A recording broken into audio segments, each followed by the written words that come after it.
Boa noite a todos. Boa noite.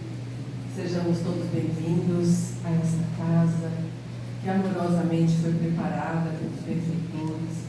Aqui pedimos a licença para as nossas reflexões de hoje e o apoio e ajuda para que sejamos fiéis à doutrina, fiéis ao Cristo, para trazermos as reflexões e que Jesus possa estar aqui conosco, através dos seus enviados, da sua paz, da sua bênção, nos fortaleça para a tarefa de cada dia. Obrigado mais uma vez, Vera, pelo convite, pela oportunidade de aqui estar. E é uma alegria rever corações que já conhecemos, queridos, e muitas carinhas novas. Muito prazer. Eu sou Eliane, sou de Londrina e tenho maior alegria de poder estar aqui com vocês. Muito obrigada. O tema que nós escolhemos para a noite, ele dá um pouquinho de friozinho na barriga quando a gente fala, porque nós vamos conversar hoje sobre o dever. Então, quando a gente fala em dever, a gente tem assim uma certa percepção assim, de responsabilidade, de coisas que precisamos fazer. Vamos ficar pensando, né? Será que eu fiz? Será que eu fiz? Será que eu fiz o dever de casa que eu tinha que fazer?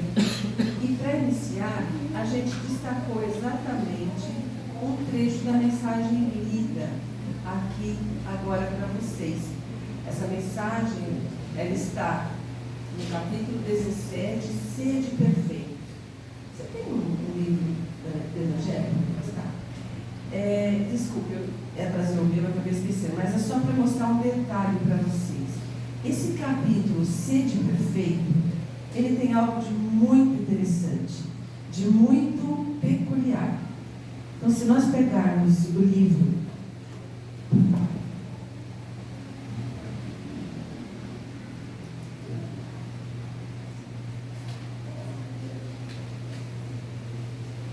e abrirmos no capítulo Sede Perfeito, ele está na metade do livro. É muito interessante porque se nós virmos tudo o que vem antes deste capítulo, é toda uma organização, uma preparação para que a gente possa, ao chegar no capítulo 17, que é basicamente mais ou menos a metade do livro, mostrar para nós como é que a nossa jornada agora vai começar a ser trabalhada com tudo aquilo que a gente aprendeu. Porque didaticamente Kardec era perfeito. Ele traz para nós todo uma história, né? Toda uma construção em todo o nosso sumário, aqui em todos os nossos capítulos, falando das bem-aventuranças, falando do Cristo Consolador, e ele vai criando um espaço para chegar no capítulo 17 e falar para a gente ser perfeito. Ele vai falar depois de que muitos chamados, mas poucos escolhidos, da fé que transporta montanhas, os trabalhadores da última hora, que são os chamados feitos a nós. Então ele vem trabalhando no capítulo, quando a gente estuda o Evangelho, ele vem trabalhando nesse capítulo o início dessa postura nossa de reflexão do que nós precisamos fazer. E o Homem de Bem é um dos textos que faz parte desse capítulo, como a gente vai ver um pouquinho mais adiante. Mas eu destaquei uma frase que, para mim, é muito importante nós refletirmos sobre quando Kardec nos traz que o verdadeiro homem de bem é o que cumpre a lei de justiça, amor e caridade. Só isso. Está pronto? Podemos ir embora? Parece que dava, né? É só a gente cumprir o nosso dever. Vamos lá, fazemos cumprir a justiça, que é aquilo que é correto, que a nossa consciência acaba sabendo, que a gente vai falar um pouquinho também, e exemplificar o amor, viver o amor que Jesus nos trouxe, com as alusões, as explicações do que é a caridade pelo Espiritismo. Então é um complexo, numa frase tão curta, capaz de nos levar a compreender que esse capítulo, Sede Perfeitos, ele vai trazer para nós a estruturação desse homem de bem em sua composição. E sobre o dever, que é o tema que nós falamos hoje, vamos falar hoje, está lá no item 7, e ele vai dizer assim para nós: o dever é o resumo prático de todas as especulações morais. Ou seja, tudo aquilo que nos diz respeito à moral, aquilo que nós vamos ter que cumprir, amar a Deus, entender a sua lei, vivenciar, né? Ter uma bravura e uma coragem para fazer o que é correto, é isso que é o dever. Ele vai dizer para nós que o homem que cumpre o seu dever ama a Deus. Porque se nós estamos envolvidos no cumprimento da lei divina, para construir o reino de Deus em nós, através desse germe de amor que foi colocado em nós quando fomos criados, se nós cumprimos esta proposta, exercitamos o dever corretamente, segundo o entendimento que nós temos possível de viver essa lei, nós estamos já amando a Deus. Mas ama a Deus mais do que as criaturas, porque entende que as criaturas ainda são irmãos a caminho como nós. Mas ama ainda as criaturas mais a si mesmo. Ou seja, o homem de bem estabelece e entende o dever como uma construção paulatina de uma consciência do que nós devemos fazer. Deus ama a Deus acima de tudo, porque Ele sabe que Ele governa tudo, nos orienta para tudo. Mas ama também as criaturas, da maneira que ela é, do jeitinho que ela é, com a compreensão possível que ela tem, mais ainda do que a si mesmo. Então, nessa escala de valores, Ele se coloca, homem de bem, o nosso dever, quando ele é cumprido, é para que a gente possa compreender que nós podemos entender os erros alheios, mas devemos ser um pouquinho mais rígidos com o nosso dever bem cumprido. Além de nós trabalharmos um pouquinho sobre esse livro do Evangelho, esse trecho do Evangelho, nós também vamos usar um texto contido no livro Depois da Morte. Quem não conhece esse livro, procure conhecer, ler, estudar, ele é maravilhoso. É um livro de Emmanuel, psicografado por Chico Xavier. Ele tem 5 partes. E na 5ª parte, no segundo item, no capítulo 53, ele vai falar sobre o dever. E nós vamos trazer algumas reflexões sobre esse texto também. E para completar a nossa base de estudo de hoje, nós vamos também utilizar um texto que está no livro de Joana de Ângeles, Jesus e a Atualidade. Quando a gente fala de Joana de Ângeles, todo mundo fica meio com medo. É o primeiro livro da série psicológica de Joana. São 20 desafios que são colocados para nós refletirmos sobre Jesus e a atualidade, que é o nome do livro. E cada um dos seus capítulos vai trazendo para nós momentos importantes de reflexão na nossa postura frente à vida. Então, esses 3 textos se completam e nós vamos trazer aqui uma passada por eles. Esse também chama-se Jesus e Dever. E foi o título que a gente acabou pondo na nossa explanação de hoje. E lá, no texto do Emmanuel, logo no começo, antes do capítulo 53, do capítulo 52, ele vai começar a 5ª parte desse livro, onde ele vai falar também sobre a nossa condição moral perante a vida. Esse capítulo, inclusive chama-se O Caminho Reto, que é justamente essa parte onde a gente vai procurar encontrar nesses capítulos, dessa parte, caminhos de reflexão para seguirmos adiante no caminho reto.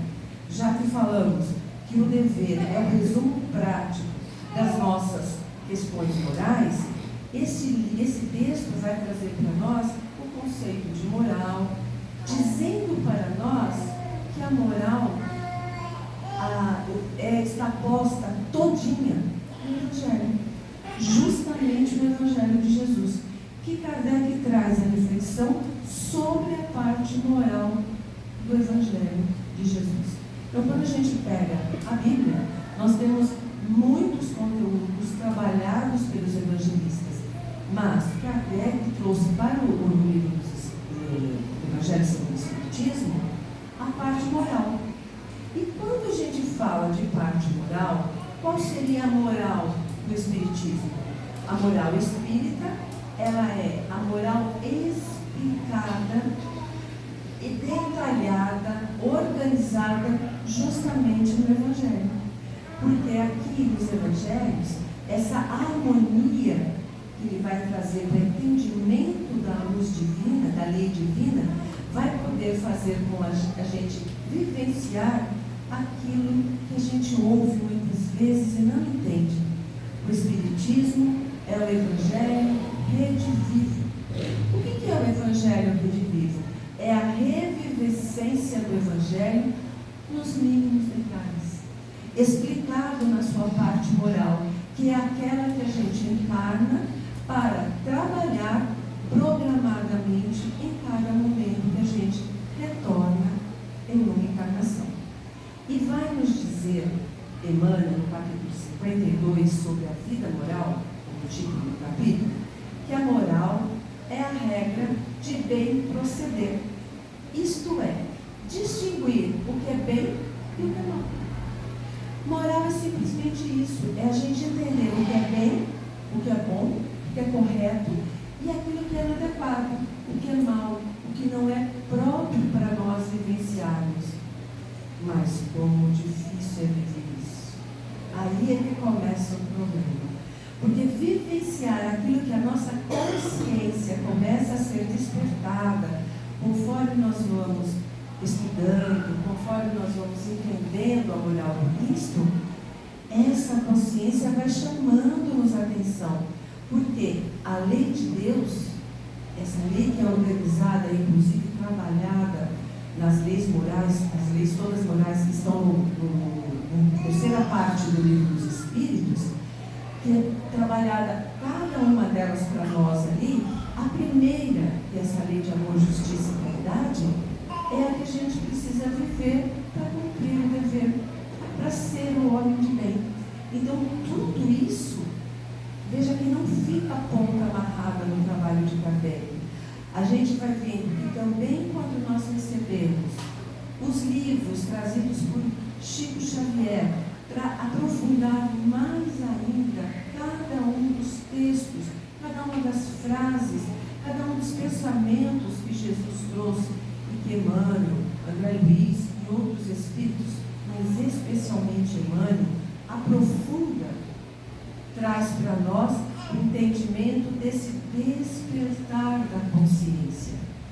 E esse despertar da consciência diz respeito a nós despertarmos para as questões morais, despertarmos para o que é certo e o que é errado, refletir sobre como nós vamos nos sentir harmonizados um com o outro, com a vida, com tudo aquilo que vai fazer com que a nossa moralização vá ocorrendo.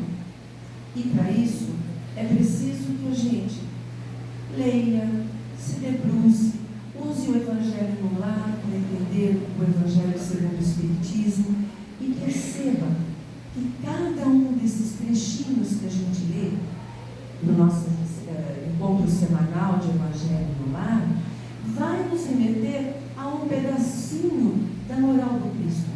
Porque se aqui está a moral do Cristo trabalhada por Kardec, é aqui que a gente vai utilizar no nosso Evangelho e fazer com que esse dever com que a gente vai refletir agora venha à tona homeopaticamente, devagar, despertando em nosso coração, em nossa consciência, na nossa construção de elaborar como que é eu ser melhor a cada dia, ali se estabeleça. A estrutura desse capítulo capítulo onde está esse texto, ela é muito interessante, porque ela começa com os caracteres da perfeição. Nós somos perfeitos? Muita caminhada ainda? Bastante.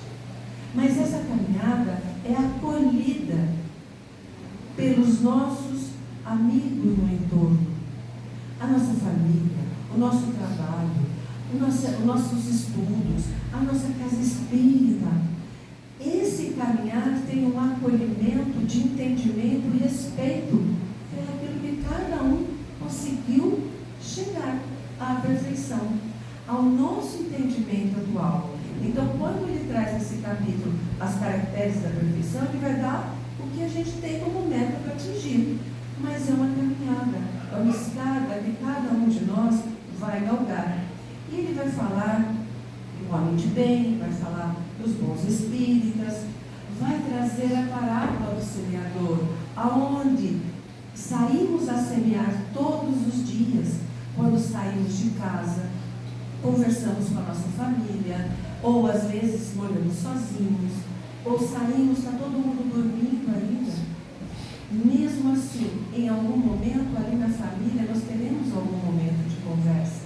E semear não é só grandes trabalhos, grandes oradores, mas é também o nosso dia a dia, a nossa postura diária de exemplificação. Então ele vai trabalhar a parábola do semeador como algo importante para que nós possamos semear em diferentes solos a nossa semente, que é individual para cada um, mas a semente mais pura é a do nosso amado Jesus. E é essa que a gente vai tentando compreender. E aí, depois dessa parte introdutória, Kardec traz instrução dos espíritos nesse capítulo. A instrução dos espíritos tem quase todos os capítulos, parece que 13 somente que não tem. É sempre uma coletânea de textos que Kardec mostra, explica, traduz em mais detalhes aquilo que ele deu como explicação, como ponto de partida nos ensinos de Jesus que o capítulo contém. E nesse capítulo ele vai falar do dever, da virtude, de quem são os superiores e quem são os inferiores, como que nós vamos estar vivendo nas relações com o mundo e como é importante cuidar do corpo e do espírito. Olha que capítulo mais completo, que capítulo importante para nós nos debruçarmos, ler pedacinho por pedacinho e ir entendendo como que tudo isso pode nos levar a compreender a nossa pequenez, a nossa possibilidade de crescimento, o entendimento que nós temos que outras pessoas não têm e outros que podem nos orientar, explicando melhor aquilo que nós precisamos saber para seguir o caminho reto, para descobrir em nós as potencialidades de virtudes que nós estamos desenvolvendo, porque todos as temos. E ele vai dizer nesse capítulo aqui, na parte do dever, que o dever é a expressão da consciência. Acabamos de falar sobre consciência agora há pouco. Ou seja, despertar a consciência é a gente entender, saber o que pode ser feito de forma correta ou não tão correta. Aquilo que seria o bom e o mal, o bem e o mal. Agora, nesta frase, o dever é a expressão da consciência do ser, o que ele quer dizer para nós?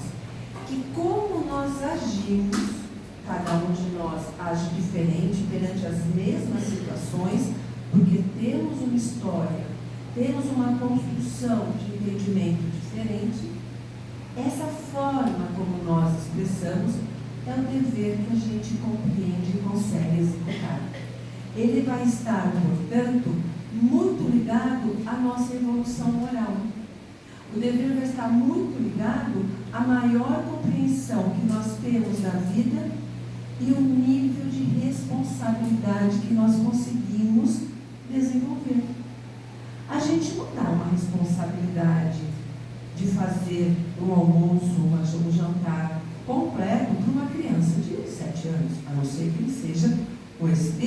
chegou aqui, o mestre da cozinha, e você mesmo assim assessorando para fazer. Existem crianças que gostam de preparar alimentos, você tem cuidado com o fogo, com as panelas que vão estar quentes. Você vai dar uma responsabilidade, se ele gosta, de fazer algo muito pequeno que você possa ajudar. Você não vai dar uma responsabilidade grande na escola, por exemplo, para uma criança resolver tarefas escolares que não conseguiu aprender ainda. Porque a responsabilidade de realizar a tarefa escolar, de ir à escola, de ter ali uma relação boa com os amigos, com os professores, você está começando a despertar essa criança. Uns despertam mais rapidamente, outros menos rapidamente. Mas, quando a gente pega um adulto estudando numa universidade, a gente pega uma pessoa, um homem, uma mulher, um adulto fazendo um alimento, nós podemos ter mais confiança em geral, para que aquilo, a responsabilidade de produzir aquele alimento, de ter um comportamento adequado perante o seu estudo, seja normal. As cobranças serão outras. Não é diferente com a questão da compreensão da lei divina. A lei divina também precisa ser paulatinamente absorvida por nós. Ela vai sendo absorvida, é uma maneira de dizer, talvez não correta, ela vai sendo desperta. Por quê? Como dissemos no começo, que quando fomos criados simples e ignorantes, o germe do amor, o germe que Deus pôs em nós, criou na nossa estrutura, durante a nossa criação, estava ali íncito. Essa possibilidade de nós termos o reino de Deus dentro de nós? Muito bem.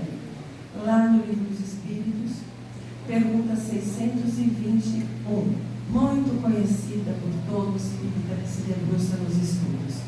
Onde está escrita a lei divina, Osmar? Na consciência. Ou seja, na nossa consciência, em nós mesmos está escrita a lei divina. Mas com que tipo de entendimento? Com o entendimento de alguém que faz uma faculdade ou de alguém que faz uma pré-escola? Depende de nós espiritualmente como temos a moral desperta. A consciência é a expressão dessa moral. Ela vai sendo desperta, porque no início, na nossa ignorância, como espíritos criados simples e ignorantes, não temos condição de escolha. Mas vamos despertando, percebendo o que é ruim, o que é mal, o que é bom, e vamos tendo o livre-arbítrio de escolha. A partir do momento que a gente desperta a nossa consciência, o nosso livre-arbítrio, a nossa forma de escolha individual, vai ser utilizada e construindo a moral que a Eliane tem, que a Vera tem, que o Osmar tem, e que todos nós, encarnados e desencarnados que estamos aqui, vamos construindo essa moral. Desperta essa consciência. Construindo-se essa moral, o nosso dever vai estar compatível com essa possibilidade. Ora, se isso é compatível, eu não faço às vezes as coisas muito corretinhas, ora, por que eu faço errado? Porque muitas vezes as escolhas do passado, ou as escolhas nossas atuais, não são tão corretas e não favorecem o quê? Uma ajuda, por exemplo. Nós temos sempre espíritos chegando para nós, e nós tivemos aqui no Brasil uma grande alegria, né, de termos os espíritas que temos aqui, divulgadores da doutrina, como Divaldo, como Chico, Raul, Camille Flammarion da França, que também a gente aproveita e estuda aqui, e tantos outros. Mas todo esse conhecimento espírita, ele vai sendo absorvido vagarosamente por nós. Cada vez que a gente lê, assiste uma palestra, vê um vídeo, lê uma mensagem, a gente vai, alguma coisa se relacionando conosco, e vamos então tendo amigos espirituais nos ajudando. E temos o nosso anjo de guarda, temos os protetores das casas que nós frequentamos, temos toda uma equipe de espíritos que cuida de cada atividade que nós temos. no nosso início falamos, pedimos licença para que os espíritos amigos protetores dessa casa nos permitissem e nos orientassem em outro bairro. Então, toda essa harmonia de espíritos vão nos ajudando. Um outro momento de ajuda é cada uma das nossas reencarnações. Para que reencarnação e reencarnação, esse dever, essa moral vai se concretizando em nós e esse livre-arbítrio, essa possibilidade de escolha, seja cada vez melhor. Nós temos, lá no livro Depois da Morte, uma outra definição de dever que eu gostaria de compartilhar com vocês. Emmanuel vai trazer assim: o dever é um conjunto de prescrições da lei moral, a regra pela qual o homem deve conduzir-se nas relações com seus semelhantes e com o universo. Olha a grandiosidade do que é o dever.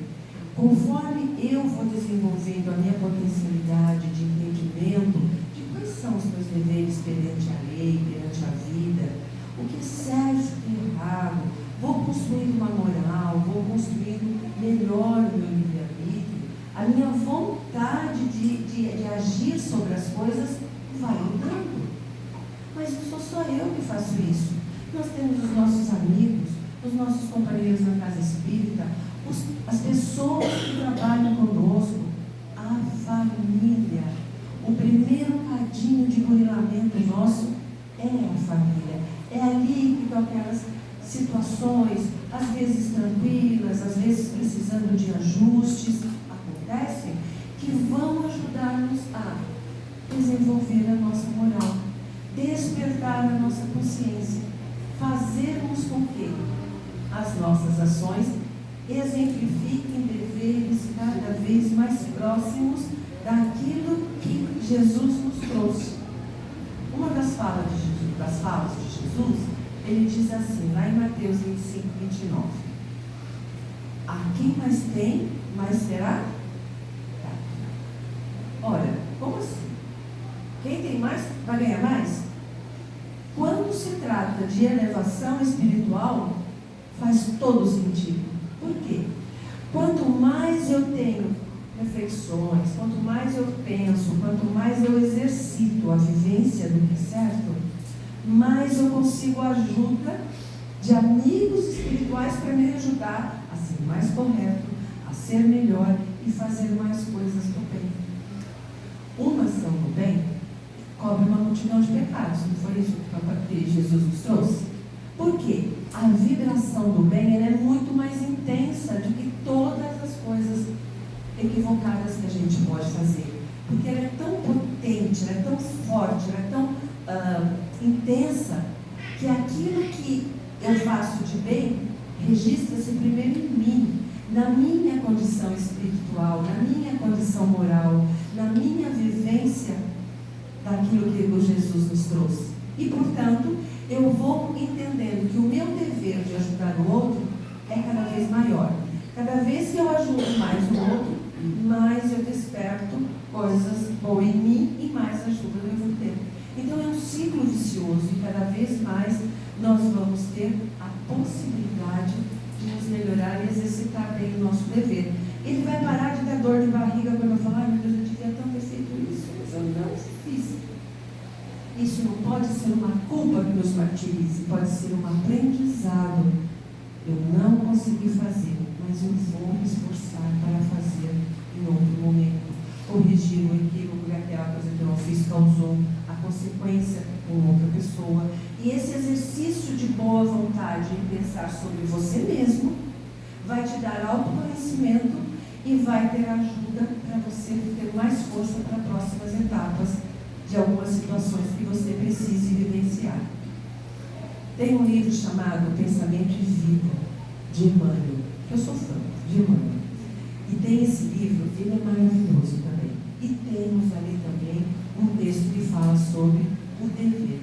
E sabe o que ele vai falar? Que o dever não tem tamanho.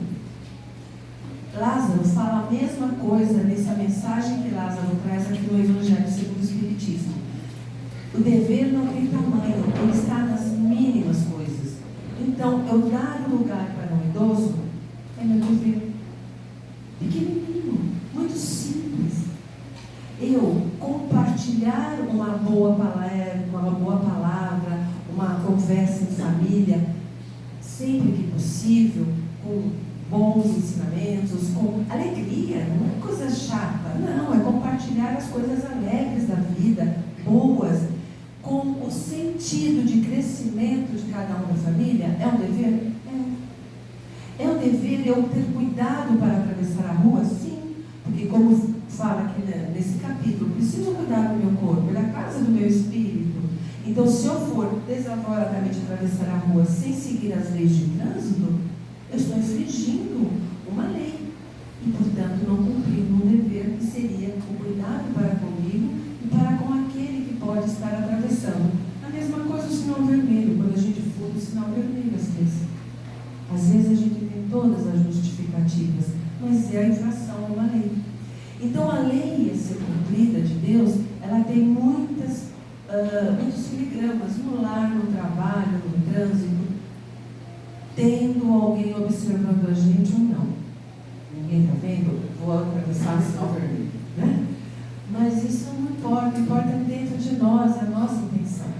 E aí Emmanuel ele vai dizer para nós que o dever é uma faixa de ação aonde o Supremo Senhor pode trabalhar. Quando a gente está exercitando o dever de uma forma correta, as coisas de uma forma correta, aquilo que a gente sabe que deve fazer, além da alegria intensa que a gente sente, a gente vai estar treinando a nossa responsabilidade e vai estar nos ajudando a ser ajudado pela ação do Senhor e dos seus enviados. E vai nos dizer, pela execução do dever, essa região moral que a gente vai trabalhando, e que não é de uma vez que vai acontecer o quê? Uma exteriorização. Eu vou passar para o outro, vou conviver com o outro cada vez melhor.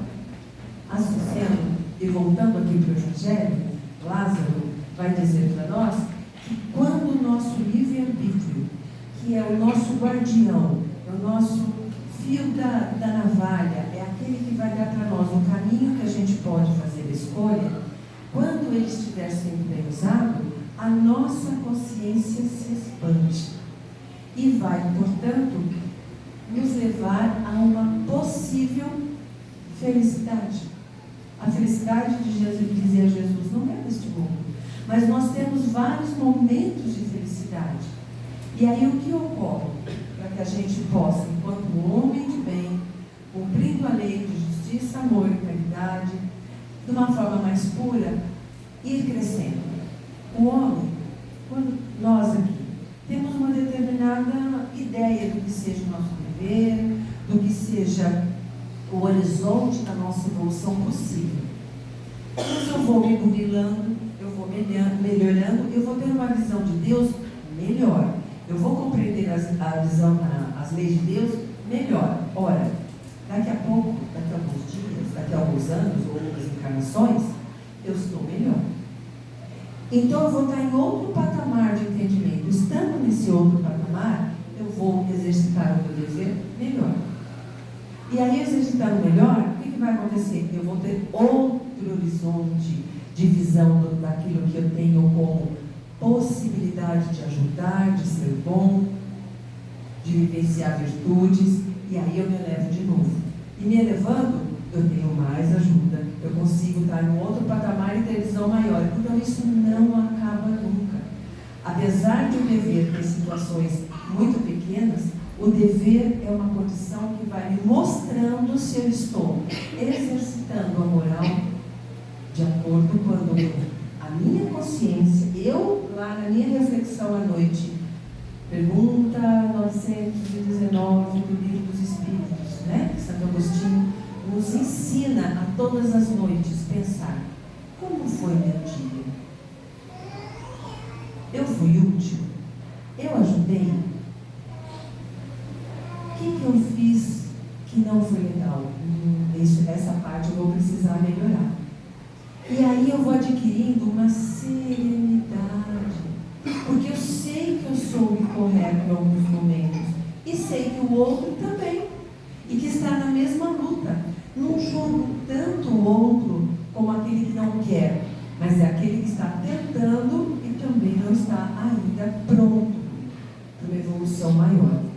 E a prática constante dessa disciplina, dessa organização, vai fazer com que a nossa vontade, que é a gerente de tudo que a gente faz, Leon Denis, no seu livro O Problema do Ser, do Destino e da Dor, na última parte, ele tem o capítulo 20, em que ele fala sobre as potências da alma. É fantástico.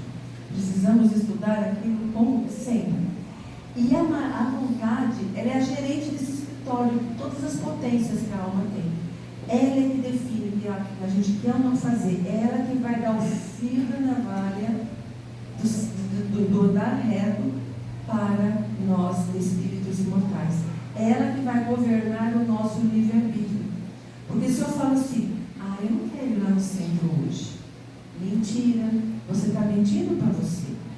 A frase correta seria assim, eu quero ficar em casa hoje. Por quê? Porque a vontade era sempre ativa. Então, como a gente quer ficar em casa, ou quer sair com um amigo, ou quer fazer alguma coisa que é necessário, e que você não pode ir, você não quer ir à casa espírita, senão não vai dar tempo, não vai ser possível, a gente quer fazer aquilo e não ir à casa espírita, ou à escola, ou ao trabalho, ou seja ao médico, seja o que for. Então a vontade ela é sempre ativa. E quando a gente estuda esse trecho lá de Leon Denis, a gente vai entender o que Emmanuel fala no capítulo 53 sobre o dever, sobre honestidade, por exemplo. Ele vai falar que a honestidade é a essência do homem moral. Honestidade comigo e para com todos. Que esse dever, essa condição de honesto que eu passo a ter comigo mesmo, mais afinada, mais refinada, vai tornar-me benévolo.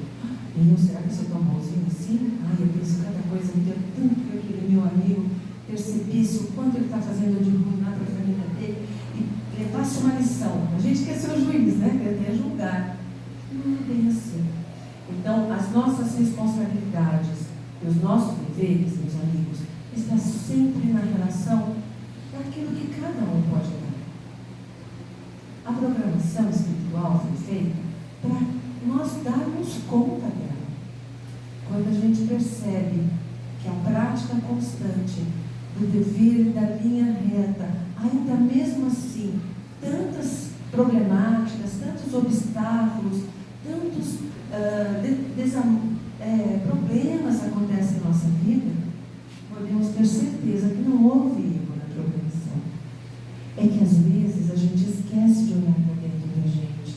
A gente esquece de perceber que esse fundo bem sólido de vontade ainda precisa ser mais fortalecido. E vai perceber que as múltiplas formas de nós exercermos o dever, nós podemos exercê-lo com mais sabedoria, com mais tranquilidade, tanto na parte profissional, com as obrigações que nós temos que cumprir na vida, como com os nossos amigos, com os nossos familiares, com a nossa questão social em relação à vida do outro, que a gente encontra em todos os pontos de relação.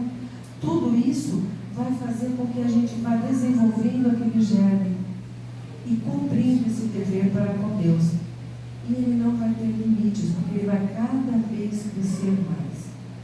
Ninguém de nós vai conseguir usufruir dos benefícios do dever cumprido se não os cumprir. É uma lei de causa e efeito. E o prêmio que a gente tem por cumprir o nosso dever, fazer aquilo que a nossa consciência já consegue perceber, é uma honra para que nós mesmos desfrutemos. Não é aquela honraria que o outro vai nos dar, é a honra, é a empreitada da nossa evolução, pegando com charrua as rédeas da nossa vivência, dia a dia, e conseguir entrar em sintonia e equilíbrio cósmico com tudo aquilo que os espíritos superiores já têm pronto, já passaram por essas etapas, porque também foram criados simples e ignorantes, e agora estão espíritos superiores nos orientando. Para nós chegarmos a isso, nós temos algumas recomendações que coisas muito simples e objetivas para que a gente perceba aonde é que a gente pode exercitar o dever sem sofrer. Por exemplo, Emmanuel nos fala, e depois da morte, que devemos evitar conversas frívolas, assuntos ociosos, maledicências, reclamações. A gente faz isso?